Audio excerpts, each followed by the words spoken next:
It's October 31st, 1833. The Prussians rule the Rhineland, and the people of Odenthal are expecting distinguished guests. The king's son has arrived, Crown Prince Frederick William. The man likes Gothic cathedrals, and although the Altenberg Abbey church is badly damaged, he likes it too.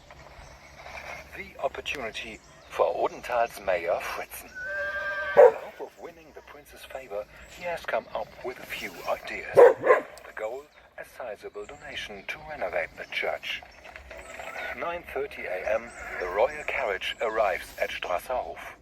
Following the festive welcome ceremony, the prince sets out by foot to the valley of Altenberg on a path decorated with flowers, and with a special stop in a place that the people of Odenthal have given a special name, the Prince's Spot, der Prinzenplatz. Frederick William has the best view of Altenberg from here, and the show can begin. Gun salutes thunder from the mountains, and the people of Odenthal cheer. Will they convince Prince Frederick?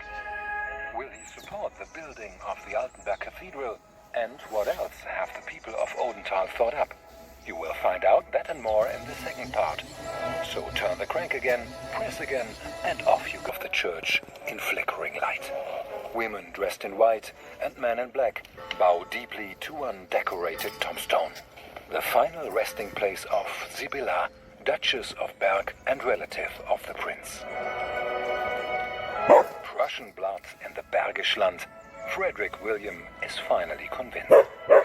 Shortly thereafter he writes to his father, the King of Prussia, I visited the magnificent building of the Abbey Church in Altenberge that was scandalously fallen in ruins over the graves of our ancestors.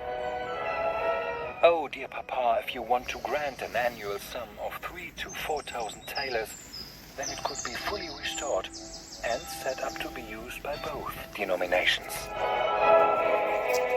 So the people of Odenthal and their clever Mayor Fritzen have virtually reached their goal. Only 14 years later,